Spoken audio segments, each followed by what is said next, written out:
आजकल चाहिँ जेठी राष्ट्र आजकल चाहिँ रिपोर्टर्स डायरी आजकल चाहिँ गोवा पनि भारतले कोही दुई आओ बाल शास्त्र जो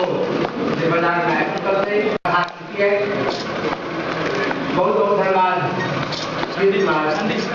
आदि के देवता में उनका लेखनी निरंतर आगा बढ़ रहा है मैथिली साहित्य के अन्य नव नव कृति सब भेटैत रहे आया शुभकामना देवता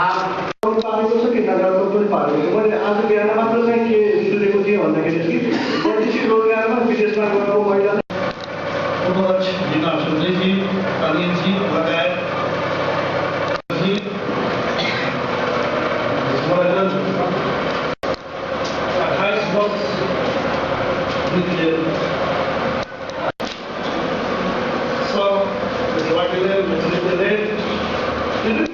खुशी की बात है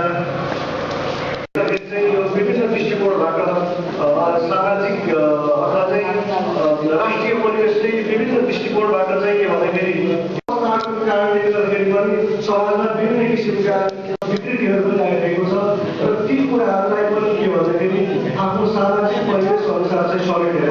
भाषाको र साहित्यको र कलाको क्षेत्रबाट हामीले समाजलाई चाहिँ अध्ययन अग्रगामीमा आएका ती सोचहरू पनि चाहिँ समाजले चाहिँ के भन्दाखेरि जानकारी पाउन सक्छ भन्ने चाहिँ मेरो आफ्नो यहाँ सुझाव दिन चाहन्छु। मासिक रूपमा चाहिँ के भन्दाखेरि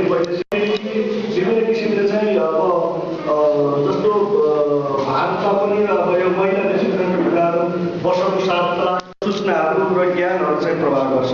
र यसबाट के भन्दाखेरि चाहिँ आफ्नो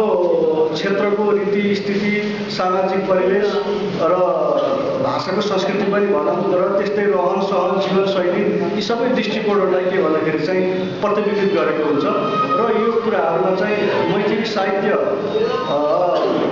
विगतमा पनि चाहिँ अग्रगामी दृष्टिकोणमै थियो। अहिले 62-63 सालको पछि चाहिँ के भन्दाखेरि यो अझ अगाडि चाहिँ फर्को मार्नु पर्यो। नाम क्षेत्र शुरू है